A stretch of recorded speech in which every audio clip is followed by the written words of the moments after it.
What's up, entrepreneurs, and welcome to the Entrepreneur Motivation Podcast.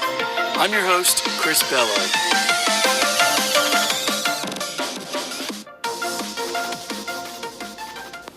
Business tools to consider.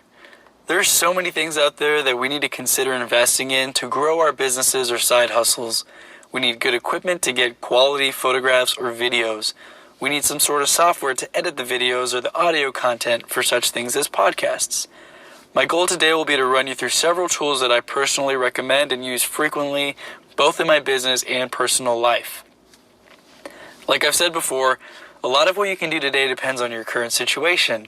If you have funds and can invest a significant amount of money into equipment and software, you may have access to some better quality stuff. However, if you don't have a lot of money to spend, worry not. I myself am very cost conscious and frugal, and I found a lot of great options on a low budget. There's a difference between being cheap and being frugal, in my opinion. Being cheap is never spending money on anything just for the sake of not spending money. Being frugal is doing your research and finding the best deals for the money. I spend money when I see value or I want to do something fun. I don't spend money if I don't see the point or don't have fun doing something. For example, I'll take an extra 5 minutes to find street parking for free in Houston, as opposed to just picking the first parking lot and forking over $20. However, I don't really think twice to spend money on software where I see the value, such as ClickFunnels, where I pay $97 a month to be able to build multiple sales funnels to grow my subscriber list and customer base. Today I'm really going to focus on the must-have equipment. You're going to want a few basic things regardless of what business or side hustle you are involved in. You'll need quality photos, audio, and video no matter what you do. For your reference, I'm going to have all the links to the equipment that I'm recommending in the show notes. For my camera, I use the Canon G7X, but you can also check out the newer version called the Mark II. And I get really great audio and video quality with this camera. You might not realize the importance of good lighting if you're new to the whole photography and video sector. So this is something that I wish I had got sooner, but I'm happy to have found it now. Be sure to check out a good lighting kit on Amazon, such as the Cowboy Studio Lighting Kit.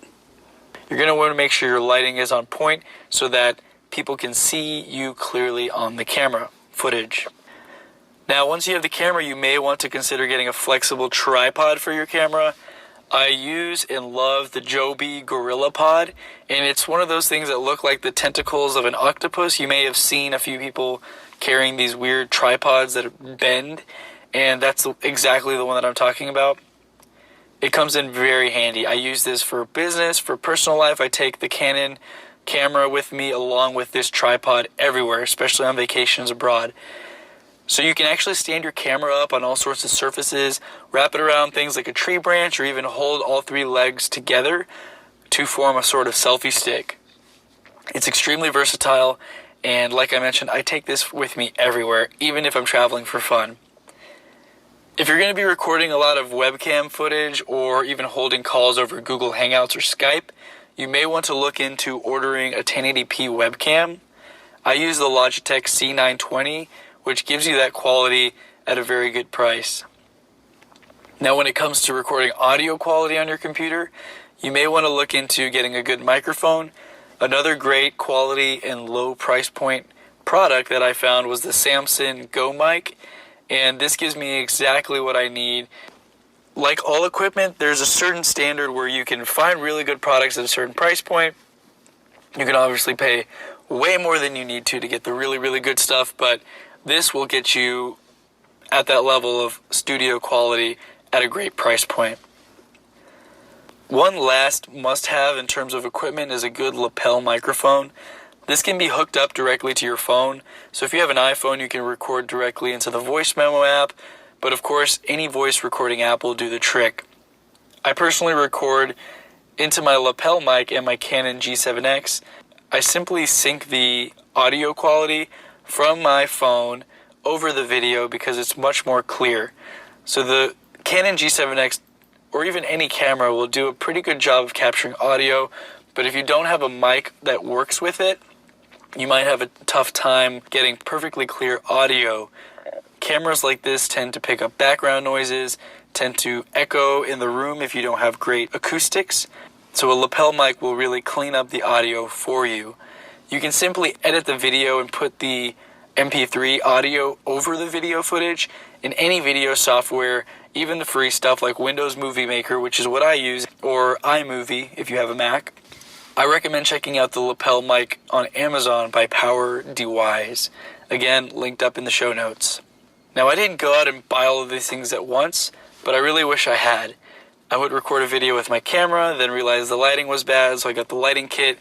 After that, I received feedback that the camera audio was echoey and you could hear cars driving by in the background. So a lot of the background noise was being picked up, and I ordered a lapel mic, and this really helped clean this up. Now, feel free to go out there, do your own research if you like. However, note that I myself spent hours digesting this information, reading reviews, watching YouTube videos for all the products that I ended up buying and recommending to you today. A quick check on Amazon also shows you that a lot of other people have left great reviews as well. In the next episode, I'm going to run through a lot of the software, both paid and free, that I recommend checking out to get you to the next level and help you in your business. So be sure to tune in for that. Key takeaways from this episode: it's really easy to get overwhelmed when you're trying to figure out what you need in terms of equipment. For that reason, today I went ahead and summarized my list of must-haves for any business owner or startup. Whether you plan on selling a product or you want to make an online course, a good camera for photos and videos will be necessary, as well as a lot of the other things that I recommended. So go ahead and consider what your needs are for the business, and then from there you can start making the list of the equipment you may need to consider. Good equipment does not have to be expensive. You'll see that the things that I recommended are basically below $50 each, excluding the camera. Of course, you can always get away with using a good phone camera for a while, but stabilizing the phone with a tripod and capacity issues will be things that might limit you, that you will want to consider. Now, I know cameras take great pictures these days, but it can be a pain. I mean, I have like a 64 gig phone, I think, and I know people can go all the way up to 128 or whatever it is. But once you start recording 10 minutes of video, 20 minutes of video, maybe 5 takes in a row to try to find the perfect run through of your video, you'll start to run out of space and see how limiting it can be using a phone. Someone calls you in the middle of your video and it throws off your footage if you forgot to put the phone in airplane mode. Now you can see how having a separate camera from your phone can be really helpful. So start small and invest where you can. You can always upgrade or buy additional nice to have equipment once your startup or side hustle starts to become profitable. Daily motivation. Rome wasn't built in a day. Remember to take small steps towards your goals and dreams every single day. As MJ DeMarco says in The Millionaire Fastlane, focus on process instead of events. The process of working hard and persevering will get you to your destination. Actionable steps. Identify the key equipment that you want to invest in today. Whether it's a camera and tripod like I suggested, or a few other items, do some research. Compare prices, watch YouTube reviews, and identify the best deals for your money. Make a reasonable investment in this equipment and understand that you're going to need quality tools to produce quality results. You simply cannot get away with doing everything for free. There are a lot of great free things out there and a lot of great tools that you can use, such as a phone camera, but when it comes to getting good audio content, you're going to want to consider a lapel mic. When you're recording podcasts, you might want a better mic like a Samson Go mic. So it all depends on what you're trying to do. We've all listened to a YouTube video where the audio is terrible and you end up backing out of it immediately and going to something else. And we've all watched a video where the production is great, the lighting is perfect, the camera is steady, it's on a tripod, the audio is clear, and the quality, the perceived quality, you feel like you're getting a lot more value out of that video because you're not distracted by any background noise, by any glitches in the system or in the camera. So those are all things that you're going to want to look at. So whether you need a camera, a tripod, or anything else, make sure to do your research. With that, I'm signing off for today. Feel free to contact me with any comments or questions at chrisbello.com. And remember, less dreaming, more doing.